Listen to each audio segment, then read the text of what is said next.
Dans Apocalypse chapitre 3, versets 7 à 13. Donc déjà il dit « Écrit à l'ange de l'église de Philadelphie ».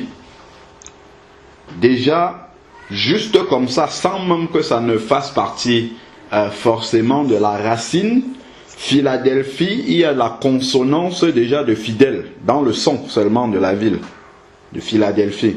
Fidèle, fidélité. Nous savons que vraiment, aux yeux du Seigneur, la fidélité, déjà lui-même il est fidèle d'abord, et ensuite il nous demande nous également d'être fidèles. Et maintenant on va voir fidèle à quoi? Qu'est-ce qui touche le plus le Seigneur dans notre fidélité? C'est la fidélité à quoi exactement? Donc parmi les 7 églises, en fait l'église de Philadelphie est vraiment l'église modèle en fait, hein. Donc il dit à l'ange de l'église de Philadelphie, écrit à l'ange de l'église de Philadelphie: voici ce que dit le saint, le véritable, celui qui a la clé de David. David c'était le roi, donc c'est le roi vraiment qui a la clé, c'est-à-dire que celui qui maîtrise les temps, maîtrise les circonstances, maîtrise toutes les situations que tu es en train de traverser. C'est lui qui a la clé de tout cela. C'est lui qui commande et qui préside à tout cela.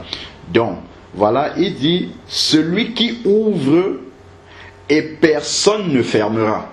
Donc, il nous dit en fait vraiment la place de l'Éternel dans nos vies. Parce que des fois, les circonstances nous, comment dire, sont tellement fortes. Les circonstances que nous vivons sont tellement, enfin, on subit peut-être tellement d'événements, tellement de persécutions, on subit tellement de choses que finalement, comme on avait dit, hein, le combat spirituel, c'est dans la pensée d'abord. Que comme notre pensée n'est pas renouvelée par la parole de Dieu, on finit par croire que finalement, les circonstances que nous sommes en train de traverser, mais au final, en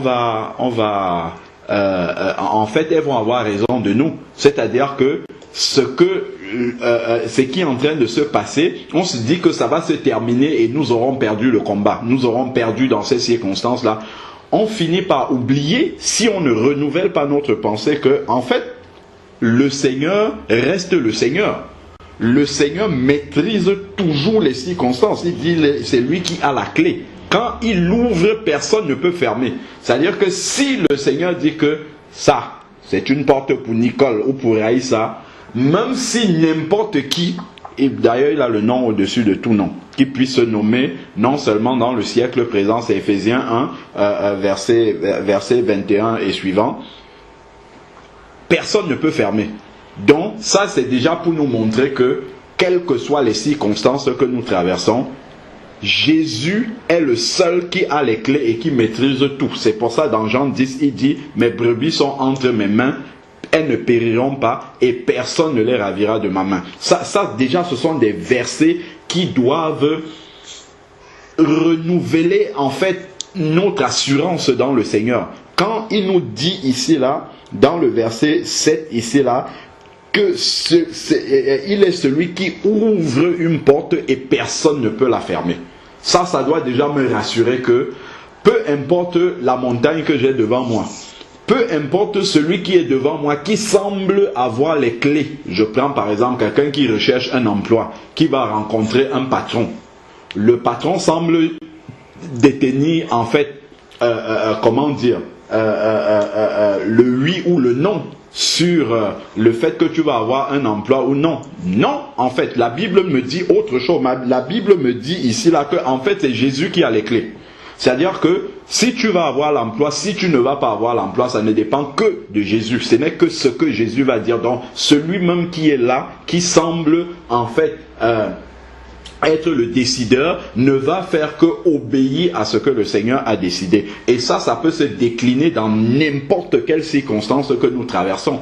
Que ça soit une situation dans laquelle nous sommes persécutés, nous menons des combats contre quelque chose, ainsi de suite. Peu importe les circonstances, la Bible nous dit ici là que c'est le Seigneur qui, si lui il ouvre, c'est-à-dire que s'il décide de décanter une situation, il n'y a plus rien qui peut venir faire en sorte que les choses reprennent comme elles sont en train d'aller. Et ça, c'est une question de foi. Quand nous lisons en fait ces paroles-là, nous devons constamment mettre notre foi au niveau de la parole que nous sommes en train de lire et dire, Seigneur, comme Job dit que même si son corps est en train de se décomposer sur lui, il sait que un jour ses yeux verront son sauveur. C'est-à-dire qu'il sait que dans toutes les circonstances qu'il est en train de traverser, Jésus reste victorieux. Jésus reste celui qui a le contrôle de la situation. Jésus reste le seul à avoir les clés de la porte. Il y a une seule clé. Dans une porte, normalement, les portes dont nous sommes en train de parler, là, nous sommes dans le spirituel, bien sûr. Ce sont des portes où il y a une seule clé. Il n'y a pas de double des clés. Il n'y a pas que Satan va avoir le double des clés. Pas du tout. Il y a une seule clé. Et c'est Jésus seul qui est le maître et qui a la clé. D'ailleurs, je crois,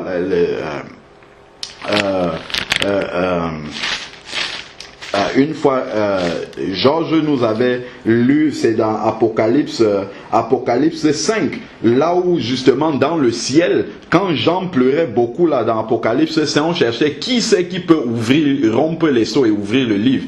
Un seul a été trouvé digne de pouvoir rompre les sceaux et ouvrir le livre. Et c'était l'agneau de Dieu, c'est Jésus. C'est le même là aussi qui est le seul à détenir les clés. Il n'y a personne ici dans le monde entier, que ce soit dans le monde physique, même dans le monde spirituel de l'autre, qui peut dire, bon, on entend souvent dire au village, j'utilise un langage un peu terre à terre, bon allez hop, on va t'attacher, toi là, je ne sais pas, tu ne vas pas réussir tes examens, toi tu ne vas pas réussir dans ta vie, on te ferme les portes, voilà. Ça, je sais que dans le monde spirituel de Satan, c'est des choses que les gens pratiquent.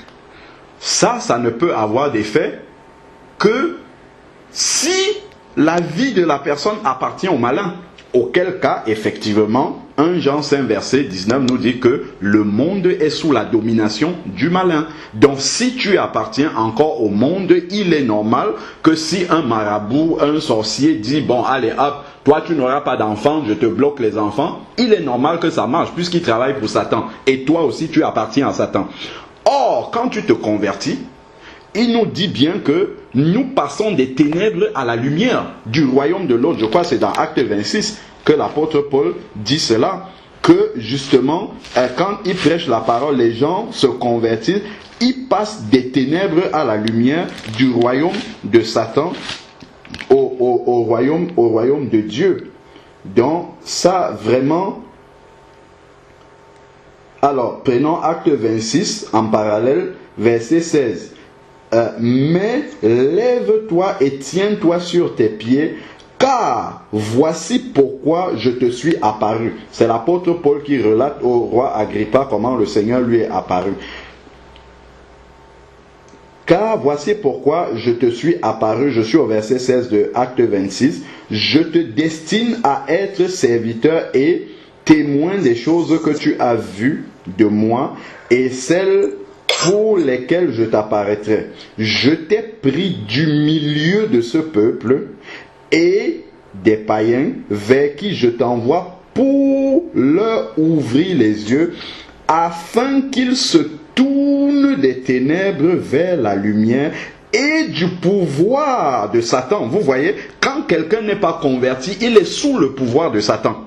Donc effectivement, un marabout travaille effectivement pour Satan, un sorcier, il peut se mettre et dire, bon allez hop, tous ceux qui sont sous le pouvoir de Satan, bon je décide ceci dans votre vie. Je décide que, bon allez hop, toi là, tu n'auras jamais ton baccalauréat. L'autre là-bas, il n'aura jamais des enfants. Toi là-bas, tu ne vas jamais travailler. Ils peuvent décider ça, ils peuvent le faire et ça va marcher.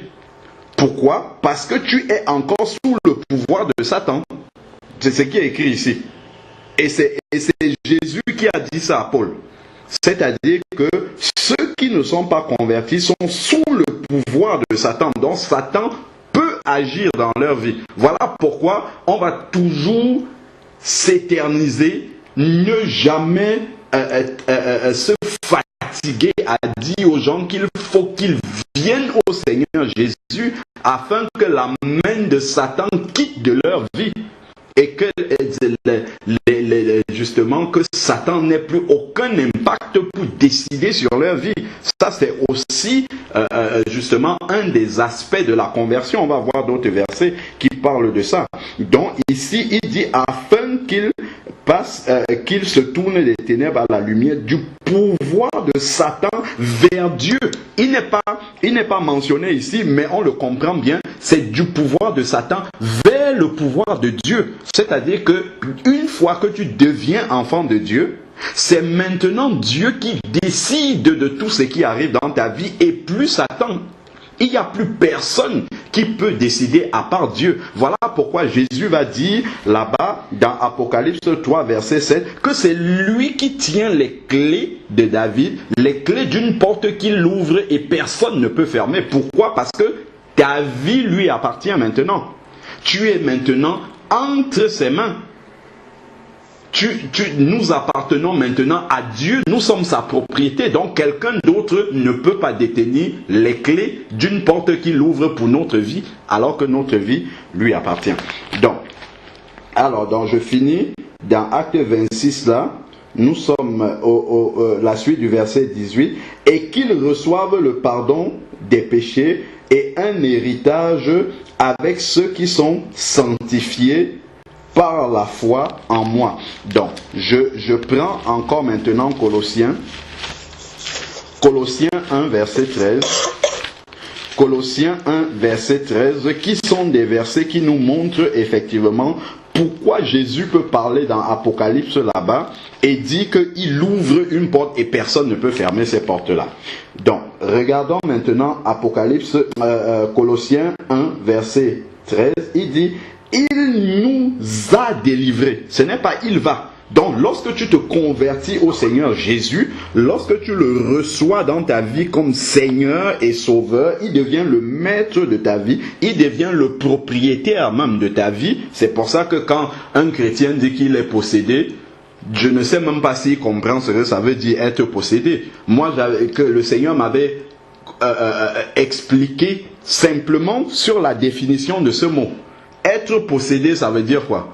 Ça veut dire être la propriété d'eux. Si je dis que je suis possédé par, je ne sais pas moi, trop qui, ça veut dire que je suis la propriété de cette personne. Donc, dire qu'un chrétien est possédé par un démon, ça veut dire qu'il est la propriété d'un démon et ça ne veut rien dire ça. Parce que la Bible nous dit bien que nous avons été rachetés, c'est-à-dire nous appartenions à Satan. Et le prix a été payé pour que nous ne lui appartenions plus. Donc nous ne pouvons pas être sa propriété. Donc dire un chrétien est possédé, c'est même antinomique, ça ne peut même pas se dire. Parce que chrétien, ça veut dire appartenir à Christ. Donc tu ne peux pas appartenir à Christ et appartenir au malin en même temps. Tu ne peux pas avoir deux propriétaires. C'est pour ça qu'on dit des mots, on ne sait même pas qu'est-ce qu'il y a derrière ces mots-là. Juste en étudiant le mot possédé, on comprend que ce n'est même pas possible. Bon, revenons maintenant ici toujours à délivrer là. Colossiens 1, verset 13 dit « Il nous a délivrés du pouvoir des ténèbres ». Voilà encore un autre verset qui vient confirmer Acte 26, verset 17 et suivant. Il nous a délivrés du pouvoir des ténèbres. Donc ça veut dire que celui qui détenait le pouvoir des ténèbres, ce n'est plus lui qui a les clés désormais dans notre vie. Ce n'est plus lui qui décide des portes qui s'ouvrent ou qui se ferment dans notre vie. C'est maintenant notre nouveau propriétaire, à savoir le Seigneur Jésus, dont il nous a délivrés. Voilà pourquoi quand quelqu'un vient à Christ, le premier, il faut suffisamment qu'on lui enseigne et qu'il réalise et qu'il le prenne par la foi, que désormais il n'appartient plus au malin, dont le malin n'a plus aucun pouvoir dans sa vie. C'est pour cela que la repentance est fondamentale dans la conversion d'un chrétien. Parce que si tu ne te repens pas effectivement, le malin va continuer à être ton maître parce qu'il te tient. La repentance, c'est remettre au malin ce qui lui appartient. Donc, une fois que c'est coupé comme ça, tu n'as plus de relation avec lui, effectivement, tu bascules totalement de l'autre côté. Et donc, effectivement, il ne peut plus contrôler ta vie, il n'a plus les clés des portes qui doivent s'ouvrir ou se fermer dans ta vie. Seul le Seigneur maintenant va ouvrir et fermer les portes suivant le plan qu'il a pour ta vie. Donc c'est lui qui va désormais tracer ta vie. Donc un marabout se met à des milliers de kilomètres et il dit, bon, moi je vais interférer dans la vie de Alain Patrick ou bien de un tel qui est un enfant de Dieu. Il peut toujours essayer, mais il perd son temps. Il perd son temps. Alors ici là il dit, il nous a délivrés du pouvoir des ténèbres et il nous a transportés. Ce n'est pas qu'il nous a délivrés du pouvoir des ténèbres et il nous a laissés dans un milieu, dans un environnement où Satan peut encore venir continuer à nous maintenir sous son pouvoir à lui. Non! Une fois qu'il nous a délivrés, il a fait un autre travail, c'est qu'il nous a transportés dans le royaume du Fils de son amour. C'est-à-dire qu'il nous a amenés ailleurs.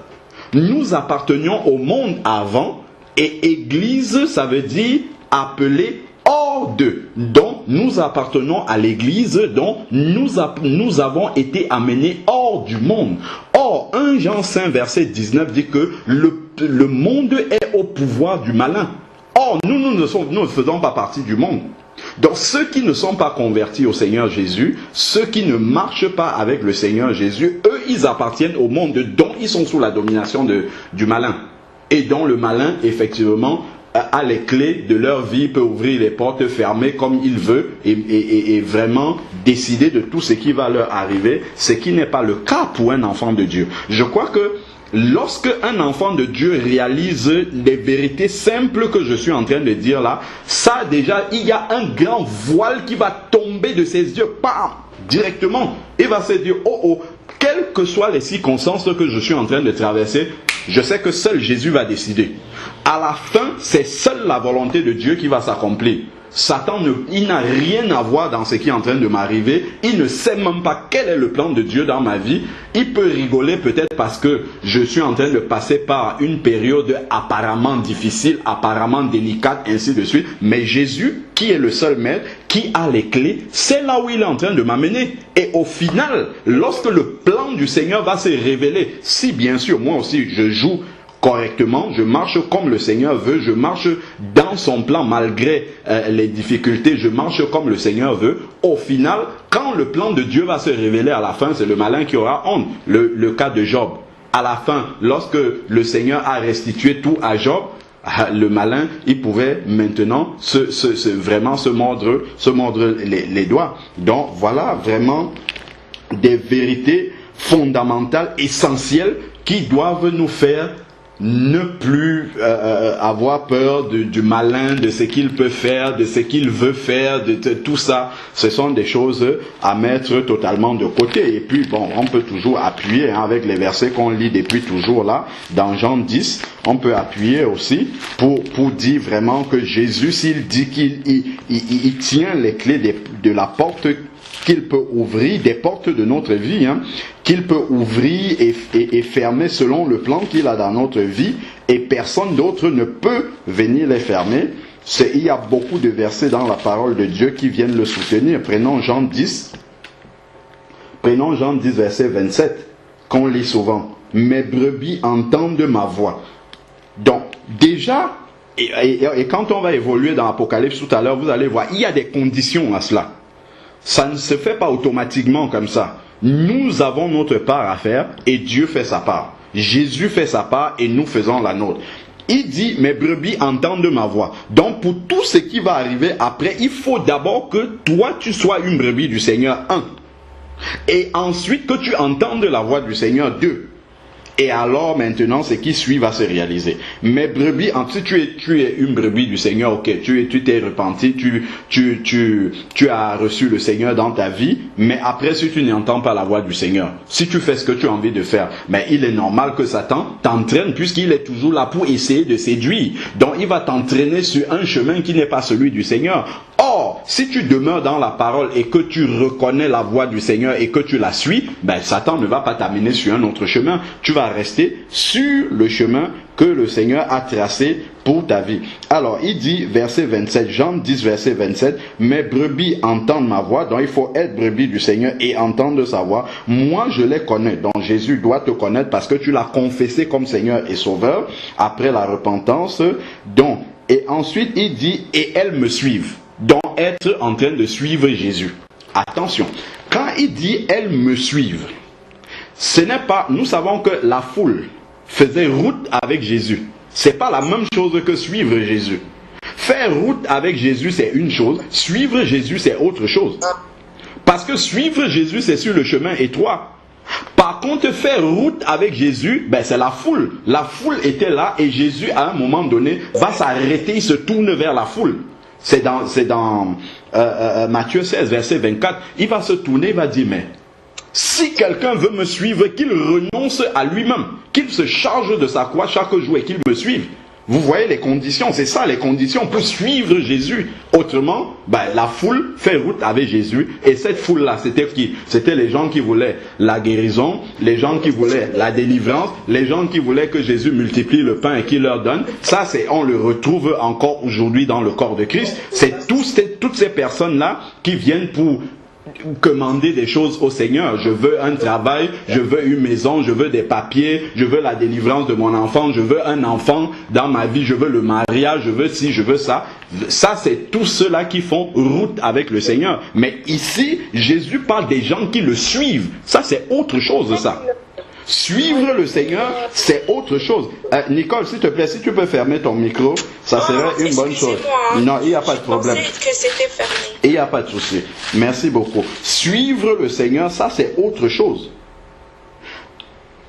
Alors, je vais lire le verset que j'ai annoncé là tout à l'heure.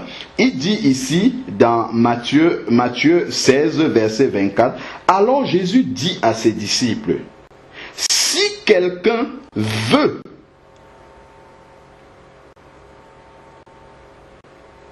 venir après moi, c'est-à-dire le suivre. Si quelqu'un veut venir avec moi, il y a une condition.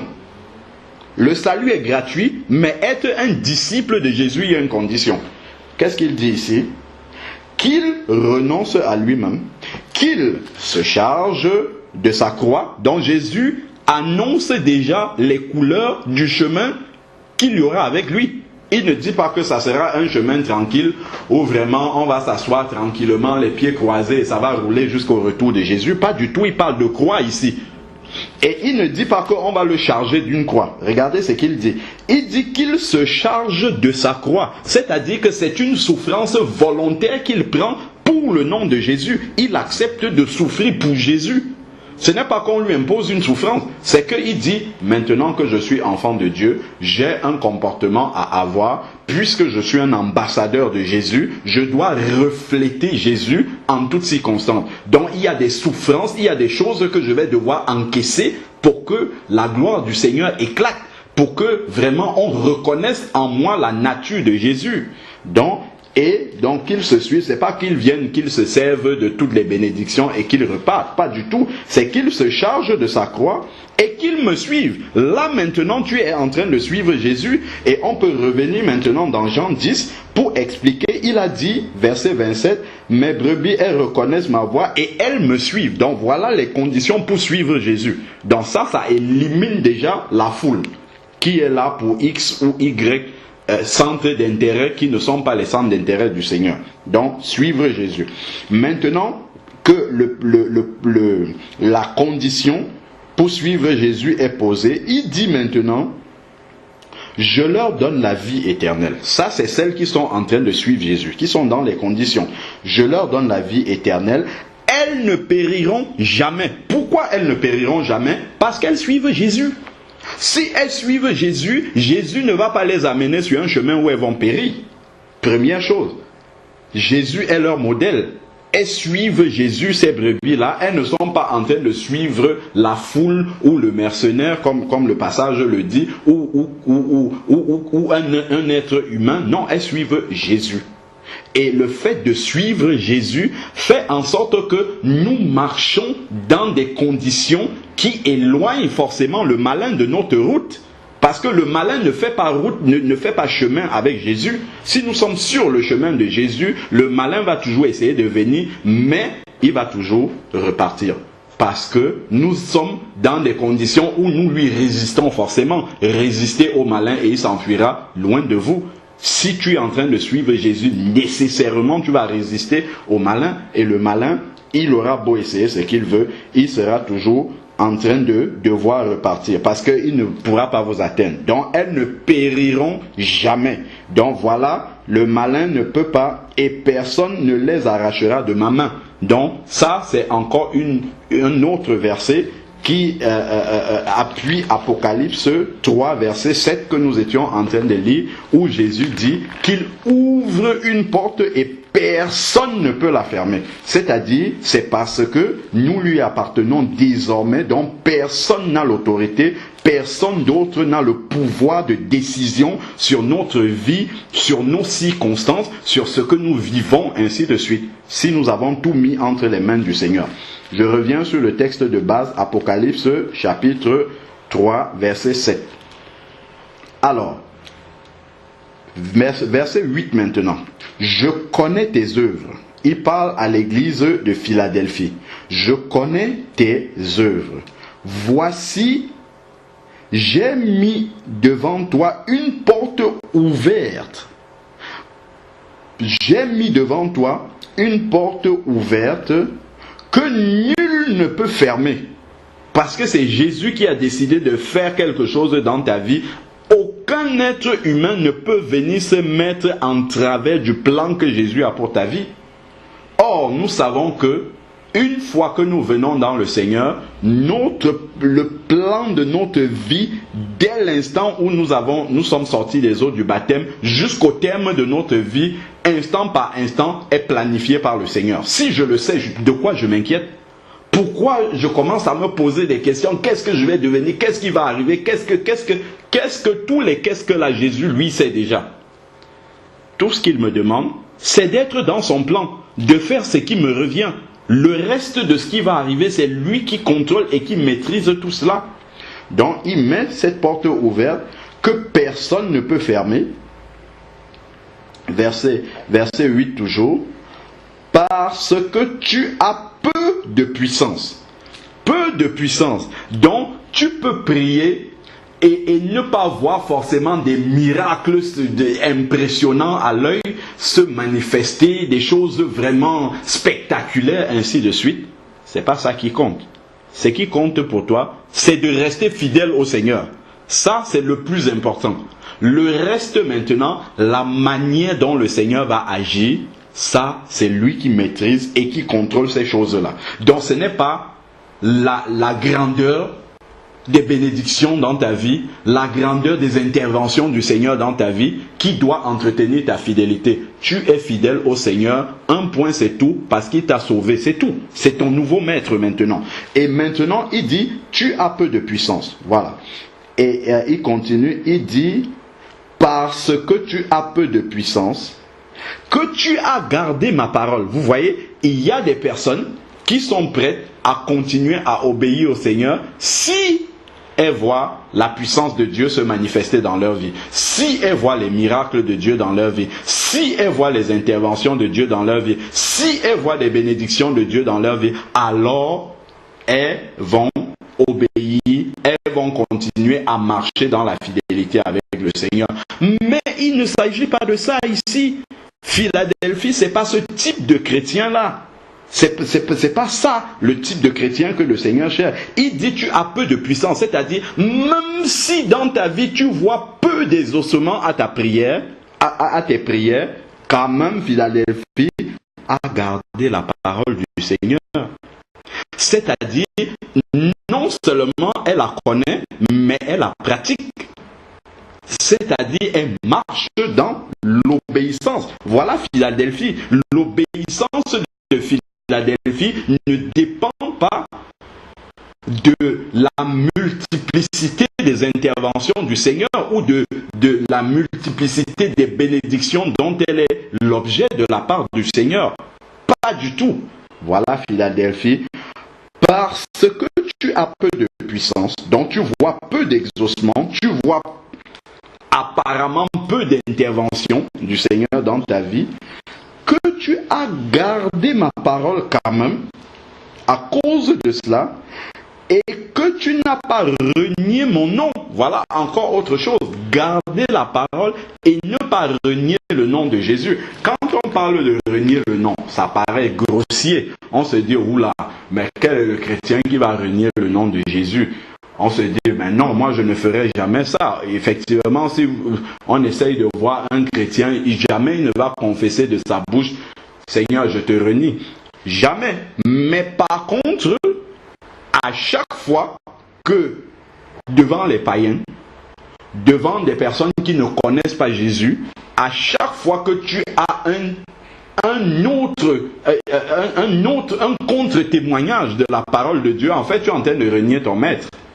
À chaque fois, c'est en fait une façon de renier le Seigneur. Bon, bien évidemment, si tu tombes dans un travers et que le Saint-Esprit ne t'a pas repris ou bien que tu ne le sais pas, voilà, ça c'est une situation, c'est pas de celle-là que... Mais si consciemment, tu es en train de faire des choses qui sont contre le témoignage chrétien, en fait, tu es en train de renier ton maître. Si tu te laisses entraîner par des païens, par exemple, tu te retrouves avec des camarades, avec des collègues, avec des, je sais pas, des personnes qui ne connaissent pas Jésus et elles sont en train de faire quelque chose dont tu as conscience que Dieu n'aime pas ça et que tu t'associes à elles pour faire ces choses-là, parce que tu as peur qu'on te marginalise, parce que tu as peur qu'on te taxe d'extrémiste, parce que tu as peur qu'on dise que ben, mais toi ça ne va pas, tu viens de quelle planète. Comme tu as peur qu'on te dise ça, tu vas faire comme eux, afin que bon, les regards ne soient pas trop sur toi, donc tu vas noyer le poisson comme ça, mais en fait tu as renié ton maître. Ça c'est clair. Tu as renié ton maître, donc il faut s'en repentir et il faut prendre position. On a vu Daniel, on a lu Daniel l'autre jour. Daniel qui, dans un pays hostile, qui voulait justement, le roi voulait que toute la nation se prosterne devant une statue. Il a dit, lui, jamais, je ne suis pas un Babylonien, je reste un Juif. J'ai mon Dieu, je ne me prosternerai jamais devant une statue. Au point où il a été prêt à aller jusqu'à la mort, puisque quelle mort même d'ailleurs, ce qu'on lui a comment dire, ce qu'on lui a infligé comme punition à cause de ça, c'était même pire qu'une mort douce, c'est-à-dire que vraiment, mais il a accepté d'aller jusqu'au bout sans renier son maître.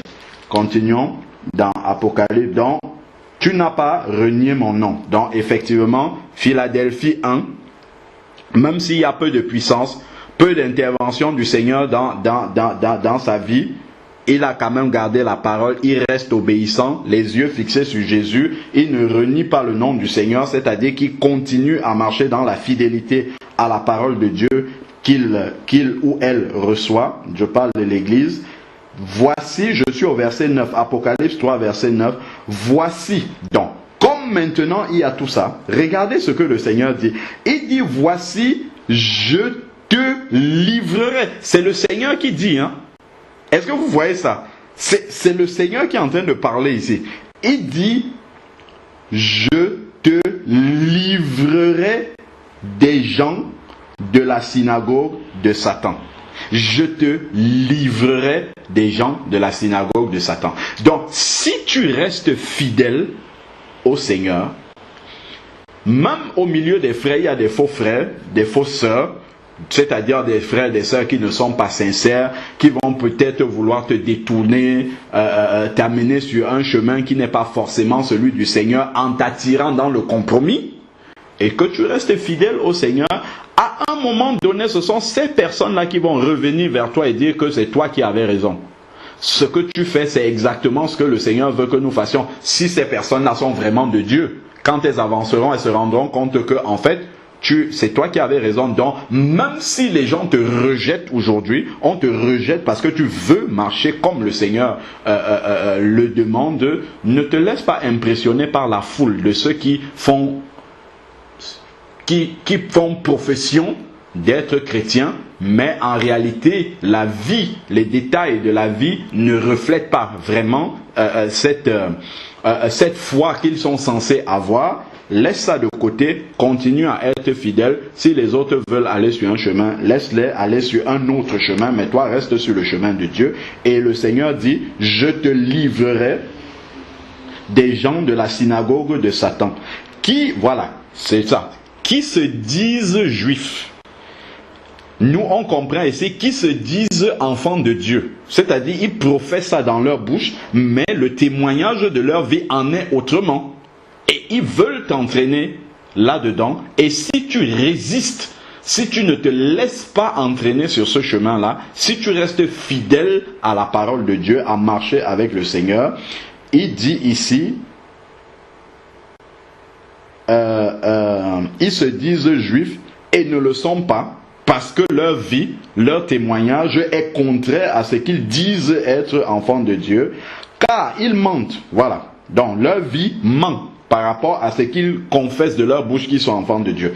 Voici, je les ferai venir se prosterner à tes pieds et reconnaître que je t'ai aimé. Voilà ce que j'étais en train de dire tout à l'heure, sans avoir lu. Et reconnaître donc, si tu restes fidèle, tu peux être très discret. C'est pas la peine de faire le tapas, monter sur la toiture de la maison et dire, moi je suis enfant de Dieu, j'obéis. Reste tranquillement dans la fidélité au Seigneur, obéis. Le Seigneur, il a les yeux posés sur toi, il voit ton obéissance. Un jour, il te le rendra publiquement. C'est ce que le Seigneur dit, justement, que celui qui me renie devant les hommes, je le renierai aussi devant mon Père. Et dans un autre passage, il dit également que il nous rendra publiquement, justement, cette obéissance que nous faisons, en fait, dans la discrétion. Donc, il faut être conscient de ça aussi. Il dit qu'il amènera des gens se prosterner à nos pieds et reconnaître que, justement, le Seigneur nous a aimés. Verset 10. Parce que tu as gardé, il revient encore dessus. Ça, c'est la caractéristique de Philadelphie. La fidélité à la parole. Peu de puissance, donc ce n'est pas les grands exaucements, les grandes manifestations de puissance de Dieu qui font en sorte que, voilà, on parle de... Non, c'est la fidélité à la parole. Parce que tu as gardé la parole de la persévérance, c'est-à-dire l'évangile authentique, la vérité. Parce que tu as persévéré dans la vérité, tu as gardé cette vérité-là en moi, je te garderai aussi de l'heure de l'épreuve qui vient sur le monde entier pour éprouver les habitants de la terre. On sait la grande tribulation va arriver bientôt. Ce ne sont pas ceux qui manifestent les miracles qui seront en dehors qui seront préservés de ça, mais c'est ceux qui gardent la parole authentique. Voilà ce que la Bible dit. Ceux qui persévèrent dans la vérité. Jésus est le chemin, la vérité et la vie. Ceux qui gardent la parole authentique du Seigneur, qui restent fidèles à la vérité, qui ne se détournent ni à gauche ni à droite parce que la foule va à gauche, ils se disent juifs, mais en réalité ils sont de la synagogue de Satan parce qu'ils n'obéissent pas à Dieu. En fait, quelqu'un qui est de la synagogue de Satan, c'est quelqu'un qui obéit à Satan. Quelqu'un qui n'obéit pas à Dieu obéit naturellement à Satan parce qu'il n'y en a pas deux. Il n'y a que deux possibilités, ou Jésus ou Satan. Donc, voilà, tu es resté fidèle. Il dit donc, parce que tu as gardé cette parole authentique, lui, il te gardera de l'heure de l'épreuve, donc de la tribulation qui viendra pour affecter des habitants de la terre. Et maintenant, comme tu restes dans cette persévérance-là, il y a une promesse supplémentaire. Il dit, je viens bientôt. Je viens bientôt, le Seigneur revient. Tiens ferme ce que tu as. Qu'est-ce qu'il a? Qu'est-ce qu'elle a, Philadelphie? La parole. La parole authentique. Et le Seigneur demande de tenir ferme cela. Garde cette parole, marche dans cette parole, marche dans la vérité que tu as déjà reçue. On voit des personnes maintenant ballottées à tout vent de doctrine. On enseigne quelque chose aux personnes, au début elles ont compris, après il suffit d'aller entendre quelqu'un d'autre, aller tout de suite, on passe d'une doctrine à une autre. Ça veut dire qu'il n'y avait pas les bases, il n'y avait pas les racines, il n'y avait pas de fondement. On a fait des choses sans conviction. Non, tu entends quelque chose, va au pied du Seigneur. Ce que j'ai entendu là, est-ce que ça vient vraiment de toi? Seigneur, révèle-moi ce que je suis en train d'entendre. Et là, tu auras une profonde conviction de ce que tu as entendu. Tu vas le recevoir et tu vas marcher maintenant dans cette vérité. Tu vas laisser l'erreur dans laquelle tu étais pour remplacer l'erreur par la vérité et marcher dans la vérité. Et même si un ange vient du ciel, comme nous dit Galates, si un ange, Galates 3:8, si un ange du ciel vient pour t'enseigner un autre évangile que tu n'as pas reçu, alors qu'il soit anathème. Qu'il soit anathème. Même si un ange vient pour te dire un autre évangile, tu ne vas pas basculer comme ça d'un évangile à l'autre. Donc c'est pour cela qu'il faut être vraiment vigilant de garder précieusement la parole de vérité que nous avons déjà reçue. Alors, donc, il ne faudrait pas se laisser entraîner comme ça, de gauche à droite, balloter à tout vent de doctrine. Donc, c'est Galates 1. Galates 1, verset 8. Je commence même au verset 6. Je m'étonne que vous vous détournez si vite de celui qui vous a appelé par la grâce de Christ pour passer à un autre évangile. L'église de Philadelphie a persévéré dans la vérité qu'elle a reçue. Elle n'est pas passée d'un évangile à un autre, flottant, ballotté à tout vent de doctrine, pas du tout. Non pas qu'il y ait un autre, mais, je suis au verset 7 de Galates 1, il y a des gens qui vous troublent et veulent pervertir l'évangile de Christ. Mais si nous-mêmes, ou Paul ayant prêché l'évangile, il dit, si nous-mêmes qui avons prêché cet évangile-là, nous revenons vous dire autre chose. Ou si un ange du ciel, il ne parle pas d'un ange de Satan, il parle d'un ange de Dieu, vous annoncez un évangile différent que celui que nous vous avons annoncé, qu'il soit anathème. Nous l'avons dit précédemment, et je le répète maintenant, si quelqu'un vous annonce un évangile différent de celui que vous avez reçu, qu'il soit anathème. Donc, la caractéristique ici de Philadelphie, à laquelle le Seigneur demande de rester fermement attaché, c'est qu'elle avait gardé la parole de la persévérance. La vérité qu'elle a reçue, elle a gardé. Et c'est le fait de garder cette vérité-là qui fera en sorte que la porte que le Seigneur a ouverte reste ouverte et que le Seigneur ait toute la maîtrise. Parce que tu ne vas pas aller picorer un peu chez Satan, revenir picorer chez Dieu. Non. Tu es totalement au Seigneur. Tu ne vas pas aller à gauche, à droite pour donner encore l'occasion à Satan de venir s'immiscer dans un plan que Dieu a déjà tracé dans ta vie. Donc il y a des conditions. C'est là-dessus justement que je voulais également attirer notre attention. Donc du vainqueur, donc celui qui aura marché comme Philadelphie, il dit du vainqueur, je ferai une colonne dans le temple de mon Dieu.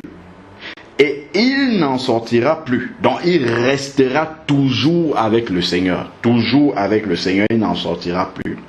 J'écrirai sur lui le nom de mon Dieu et celui de la ville de mon Dieu, la nouvelle Jérusalem qui descend du ciel d'auprès de mon Dieu, ainsi que mon nom nouveau que celui qui a des oreilles écoute ce que l'Esprit dit aux églises. Amen. Donc vraiment, le Seigneur nous garantit qu'il a la maîtrise sur tout ce qui peut arriver dans notre vie, parce que c'est lui qui ouvre et qui ferme les portes dans notre vie en tant qu'enfant de Dieu, et que personne d'autre n'a aucune autorité de décision par rapport au plan du Seigneur qui s'accomplit dans nos vies. Mais nous avons le devoir de garder la parole de la persévérance, la vérité, marcher dans la vérité du Seigneur, et surtout la garder jusqu'au bout. Ne pas se détourner de cette vérité, ne pas se refroidir dans l'obéissance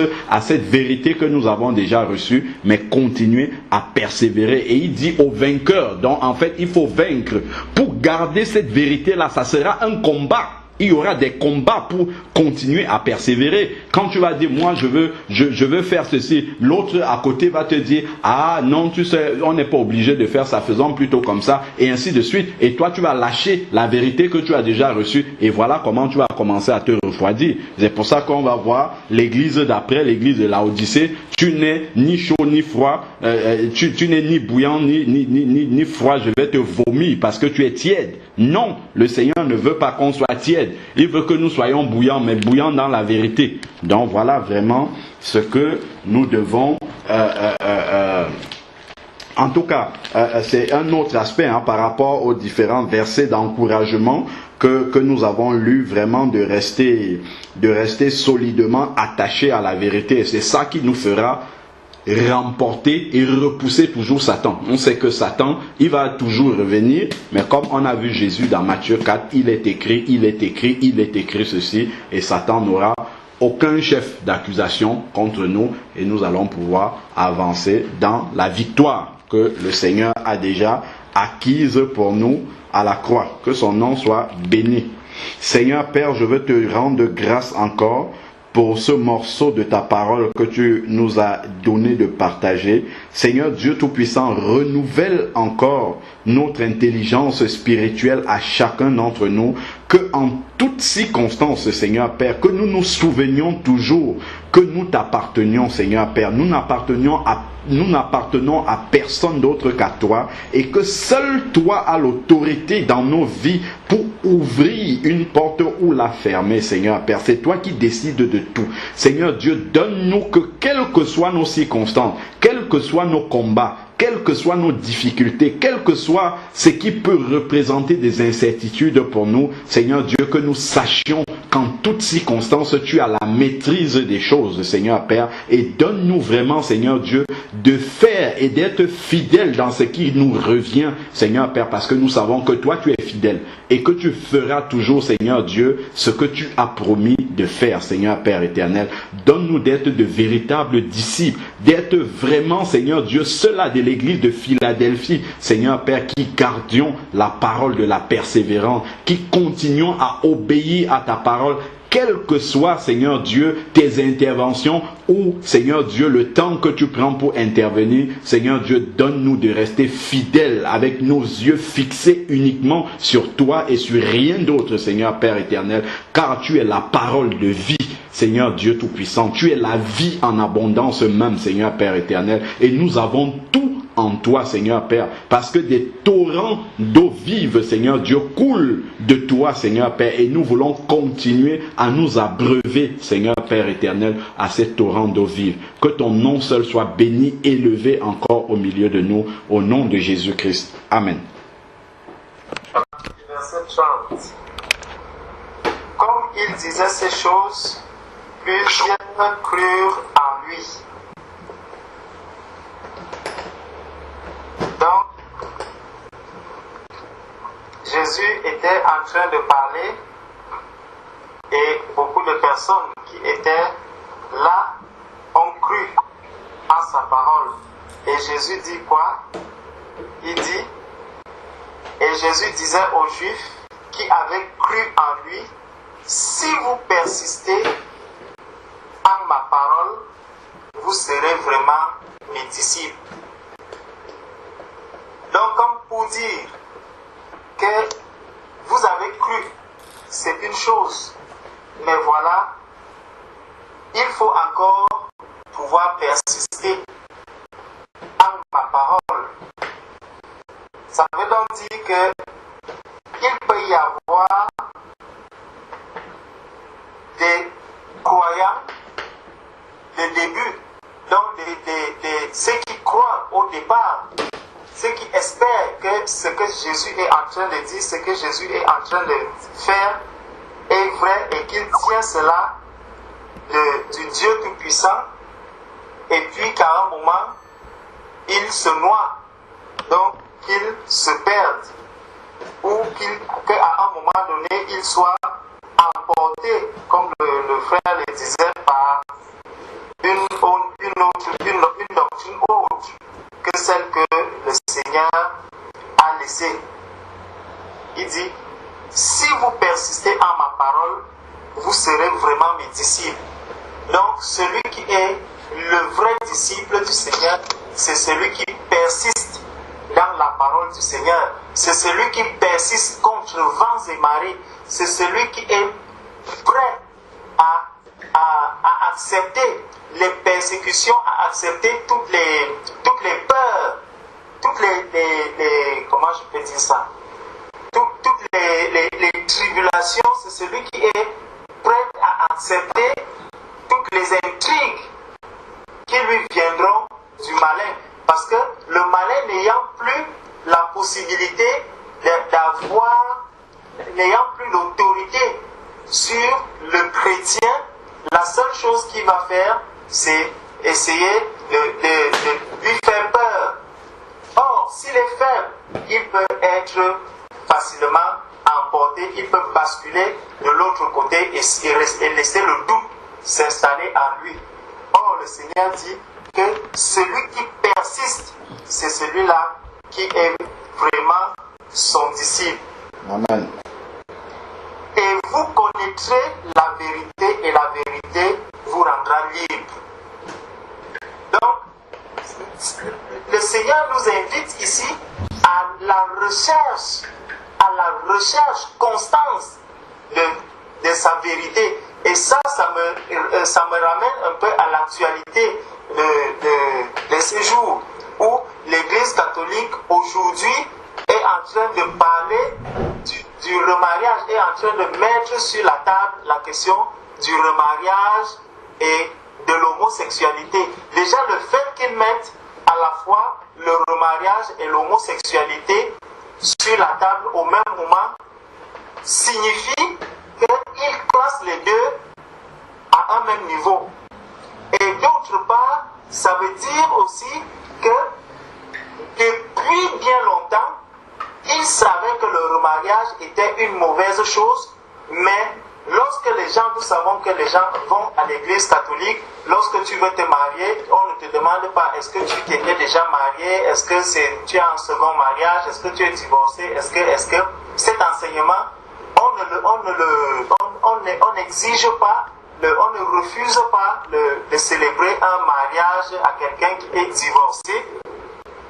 L'essentiel est que tu viens, tu dis je voudrais me marier, tu viens avec ton épouse, tu remplis les papiers et puis hop, c'est parti. Donc maintenant, ce problème est mis à jour et là, ils le mettent sur la table pour dire que bon, nous allons vers ces personnes parce qu'ils ont quelque chose à apporter à l'église. On se demande bien vers où est-ce que l'église est en train d'aller. Déjà, le fait qu'on l'ait caché, sans toutefois mettre le doigt dessus, et de plus en plus de personnes sont en train de tomber dans cette histoire de remariage, de divorce. Du jour au lendemain, on dit, bon voilà, on va maintenant faciliter les choses à ceux-là qui ont divorcé, qui se sont remariés, et aux homosexuels. On se demande donc qui devrait s'adapter à qui. Est-ce que c'est le monde, est-ce que c'est l'église qui doit s'adapter au monde, ou est-ce que c'est le monde qui devrait s'adapter au rythme de l'église? Quand nous savons que nous disons que Dieu est resté le même hier, aujourd'hui et éternellement, qu'il n'a jamais changé. Mais nous voyons avec cette modernisation de l'église un changement, un Dieu qui change, un Dieu qui varie en fonction du temps. un Dieu qui varie en fonction de l'Internet, un Dieu qui évolue avec les mœurs, un Dieu qui évolue en fonction de l'actualité, parce que l'actualité passe à l'homosexualité, alors l'Église aussi doit s'adapter à cette homosexualité pour qu'on commence à parler des chrétiens homosexuels qui sont admis à l'Église. Et ça nous montre vraiment que le Seigneur dit que celui qui cherche la vérité sera affranchi par cette vérité. Amen. Or, celui qui se laisse tromper également, celui qui se laisse qui croit au mensonge, sera toujours fourvoyé. Parce qu'il y a certaines personnes justement qui veulent que l'Église s'adapte à leur situation, qui veulent que la parole de Dieu s'adapte à leur situation, que la parole de Dieu s'adapte à leur vie. Or, le Seigneur est resté sur sa ligne depuis le début, depuis l'Ancien Testament, jusqu'à de la Genèse à l'Apocalypse. La parole de Dieu est restée constante. Le Seigneur est venu dans l'Ancien Testament montrer les choses qui devaient arriver. Il les a accomplies dans le Nouveau Testament. Et toutes ces choses ne font que s'accomplir jusqu'au jour où il viendra enlever son Église et que toute la rétribution va tomber dans ce monde. Et il nous dit au verset donc celui qui connaît la vérité sera affranchi par cette vérité. La vérité rend donc libre celui qui prend. Et quand on dit rendre libre, ça veut dire qu'on était d'abord esclave. Donc celui qui n'avait pas la vérité, celui qui n'a pas la vérité est un esclave. Et l'esclave vit comment? L'esclave vit en fonction des désirs de son maître. Ça veut dire lorsque le maître dit va là-bas tu vas, lorsque va à gauche tu vas, va à droite tu vas. Donc il te tourne, il te tourmente comme il veut. Or, le Seigneur a laissé sa parole, il a laissé cette parole depuis la création. Et il a dit, suivez simplement cette parole. Et cette parole est restée immuable. Or, avec l'esclave, le jour que le maître est de bonne humeur, il te dit, bon, aujourd'hui tu vas travailler jusqu'à 23 heures. Le jour qu'il est de mauvaise humeur, il dit, bon, tu travailles jusqu'à 3 heures du matin. Donc c'est comme ça la manière que celui qui vit dans le mensonge continue de vivre même jusqu'aujourd'hui. Et beaucoup croient effectivement qu'ils sont libres alors qu'ils ne le sont pas. Il dit, et ils lui dirent, nous sommes la postérité d'Abraham et jamais nous ne vîmes personne. Comment donc, dis-tu, vous serez rendus libres? Donc, beaucoup disent qu'ils sont de la postérité d'Abraham. Donc, ils sont avec Jésus, mais ils se réclament d'être d'Abraham. Et Jésus leur dit, en vérité, je vous dis, quiconque fait le péché est esclave du péché. Voilà. Donc, celui qui vit encore dans le péché est esclave du péché. Celui qui vit dans le mensonge est esclave du mensonge. Celui qui vit dans la compromission est esclave de la compromission. Mais celui qui vit dans la vérité en Jésus-Christ est vraiment libre. Le Seigneur est venu pour le libérer. Au verset 35, or l'esclave ne demeure point toujours dans la maison. Le Fils y demeure toujours. Il y a donc une différence entre l'esclave et le Fils. Verset 36. Si donc le Fils vous a franchi, vous serez véritablement libre. Donc, certains vont espérer, vont croire qu'ils ont été affranchis, alors qu'ils n'ont pas été affranchis. Il y a seul Jésus qui affranchit. Celui qui n'est pas affranchi par Jésus n'a pas la liberté. Il ne se trouve pas dans la vérité. Il dit, je sais que vous êtes la postérité d'Abraham, mais pourtant, vous tâchez à me faire mourir parce que ma parole n'est pas reçu dans vos cœurs. Donc nous sommes appelés à recevoir la parole du Seigneur, à accepter la parole du Seigneur. Et c'est pour cela que le Seigneur nous appelle, nous demande, nous recommande d'accepter tout ce qu'il a dit. S'il a dit que désormais, toi qui es né de nouveau, toi qui es déjà chrétien, tu as autorité.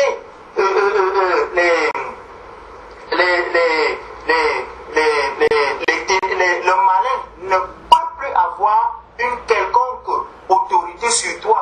Tu dois accepter cela et tu dois le croire. Parce que tu as la vérité, c'est la vérité, c'est cette vérité que tu dois accepter.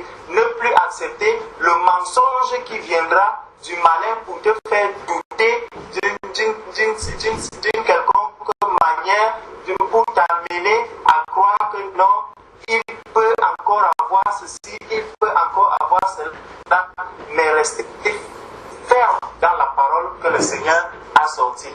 Amen. Amen. Amen. Un peu rebondi par rapport à ce que Georges disait de la part du Seigneur.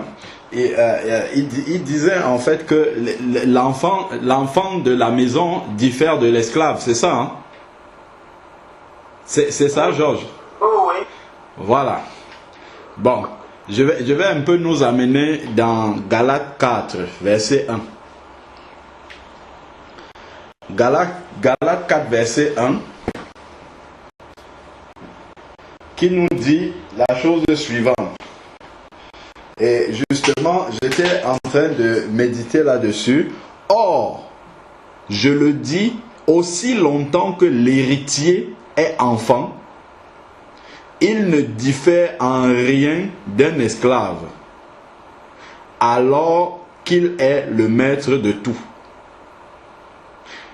Or, je le dis, aussi longtemps que l'héritier est enfant, il ne diffère en rien de l'esclave, alors qu'il est maître de tout. Ici, en fait, héritier, nous sommes enfants de Dieu. On sait que nous avons un héritage dans le Seigneur. Je crois par exemple Romains 8, 17, si je me trompe, il y a plein de versets qui parlent de l'héritage que nous avons dans le Seigneur. Il va nous dire par exemple Romains 8, verset 17, « Or, si nous sommes enfants, nous sommes aussi héritiers de Dieu et co-héritiers de Christ, si toutefois nous souffrons avec lui. » Et vous voyez, il y a un « si ». Si toutefois nous souffrons avec lui afin d'être glorifiés, afin d'être aussi glorifiés avec lui. Donc pour revenir à Galates 4, verset 1, il est dit, or, je le dis, aussi longtemps que l'héritier est enfant, il ne diffère en rien de l'esclave. Donc un chrétien qui reste un enfant en Christ, un bébé en Christ, il n'est pas différent de celui qui est esclave. Il n'est pas différent de comme il était avant d'être affranchi par Jésus. Parce que le bébé spirituel ne connaît pas les vérités de Dieu. Donc il reste encore un esclave ballotté à tout vent de tout à l'heure. Le frère était en train de dire que lorsque on est esclave, on vit au gré de l'humeur du maître. Oui, il nous fait travailler jusqu'à 18h. Oui, il nous fait travailler jusqu'à 23h, 3h du matin, selon son gré. On est ballotté comme ça à tout vent de doctrine. Le chrétien qui est bébé en Christ aussi, donc qui ne connaît pas son Seigneur, qui ne sait pas que maintenant, il a un nouveau maître et qu'il est libre surtout, parce que étant un enfant en Christ, un bébé en Christ, il ne sait pas qu'il est libre. Donc il continue à être esclave alors que normalement il est maître. Je prends un chrétien qui continue à avoir peur de Satan. Quand Satan bouge un peu à gauche, il commence à trembler. Mais il n'est pas différent de celui qui était encore complètement sous la domination de Satan. Bien que Satan ne peut rien lui faire, même s'il a peur, Satan sait quand même qu'il ne peut rien lui faire. Mais qu'est-ce qu'il va faire? Il va l'effrayer. Il va essayer de le bouger à gauche, à droite, et ainsi de suite. Donc, lui, il sera toujours comme un esclave alors que vraiment il est devenu un enfant libre et même héritier. La Bible dit ici dans Galates 4 là, qu'il est maître de tout, sauf qu'il n'exerce pas cette autorité-là qu'il a. Donc, si tu es, comment dire, un adulte, non, comment on reconnaît un adulte au milieu des personnes? Imaginons, vous avez les yeux fermés, vous êtes dans une pièce où il y a des adultes et des enfants. Vous allez reconnaître l'adulte par l'assurance qu'il aura. Quand un enfant va parler, bon, l'enfant, il peut être hésitant, il peut dire des choses pas cohérentes, et ainsi de suite. Mais l'adulte, vous allez tout de suite reconnaître quelque chose de, comment dire, de rationnel dans sa façon d'intervenir, dans la manière dont il pose, dans la manière dont il parle, comment il agit, il construit en fait un raisonnement, ainsi. Enfin, il y a beaucoup de choses. En tout cas, c'est dans la maturité que vous allez discerner que, ah, celui-là c'est un adulte, l'autre c'est un enfant. Bon, après on peut dire la voix aussi, le timbre de voix, on peut reconnaître la voix d'un enfant, de la voix d'un adulte, ainsi de suite. Mais, dans tous les cas de figure, l'adulte va se distinguer par sa maturité. Alors que l'enfant, bon voilà, il va demeurer dans quelque chose de l'enfant. Hein. Et puis l'apôtre Paul va dire dans 1 Corinthiens 13, verset 11, je crois, il va dire quelque chose de très important là.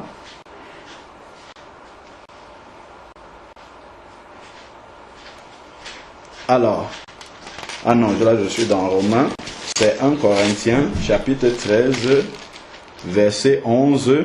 Il dit, lorsque j'étais enfant, je parlais comme un enfant. Je pensais comme un enfant, je raisonnais comme un enfant. Donc l'enfant, il ne sait pas encore tout. Il ne maîtrise pas encore son environnement. Il ne maîtrise pas encore tous les paramètres et ainsi de suite. Et c'est comme ça qu'un bébé en Christ est, avec les choses du Seigneur. Comme il ne le sait pas, et il y en a malheureusement, quand je dis bébé en Christ, je ne parle pas forcément de quelqu'un qui vient de naître de nouveau, hein. Parce que vous avez des gens qui disent qu'ils ont 35 ans ou plus, ou 40 ans dans le Seigneur, mais quand vous les entendez parler, quand vous voyez la manière dont ils se conduisent, en fait, ils ont peut-être 35 ans, comment on va dire, ça fait 35 ans qu'ils fréquentent des milieux chrétiens, mais leur vrai âge spirituel, c'est peut-être de 6 mois, ou 1 an maximum. Parce que, en fait, c'est la maturité que tu dégages, qui montre si vraiment, qui dit ton âge spirituel, en fait. C'est ça. C'est l'apôtre Paul, quand il est né de nouveau, en quelques mois, ben, l'apôtre Paul avait la maturité des gens qui étaient avec Jésus depuis le début. Donc c'est vraiment ça qui fait la différence. Il va dire ici 1 Corinthiens 13, verset 11...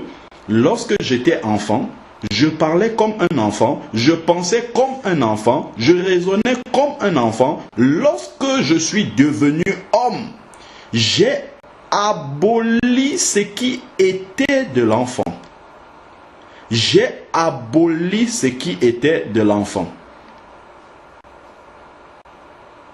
J'ai aboli ce qui était de l'enfant. Donc, plus nous avançons dans le Seigneur, plus certaines façons de raisonner, certaines choses que nous avons amenées du passé, du monde, peut-être de la religion, si nous étions religieux avant, tout cela doit tomber. Si nous continuons à persévérer dans ce type de raisonnement, nous allons continuer à entretenir l'enfant en nous, alors que l'enfant doit mourir totalement. Au début, nous sommes enfants, mais imaginez-vous aujourd'hui, si à mon âge là, je commence à parler comme ma fille de 2 ans, je crois que vous allez vous dire quand même qu'il y a un problème. Alain Patrick, ça ne va pas, il y a quelque chose qui ne va pas. Tu as peut-être été bloqué quelque part dans ton développement et voilà, tu as gardé une façon de faire d'un enfant, mais pourtant ton âge normalement dit le contraire. Donc effectivement, ce qui est de l'enfant doit disparaître pour que l'adulte, la maturité spirituelle se dégage pleinement. Et ce dont on était en train de parler, l'assurance dans la parole de Dieu, dans les versets de la parole de Dieu, dans les vérités de Dieu, cette assurance-là doit s'installer. C'est-à-dire on ne doit plus douter sur certaines choses. Et ça, le malin aussi doit le comprendre. C'est-à-dire que le plan avec lequel le malin t'abordait il y a 2 ans, aujourd'hui, s'il vient, il faut qu'il ait changé de plan. Pourquoi? S'il revient toujours avec le même plan, ça veut dire qu'il y a quelque chose qui n'a pas évolué chez toi. Il doit changer de plan. Pourquoi? Parce qu'il voit que toi aussi, tu évolues spirituellement. Il y a des choses qu'il faisait avant, dans lesquelles tu tombais, aujourd'hui tu ne tombes plus. Donc il faut qu'il change de fusil d'épaule, qu'il revienne avec autre chose.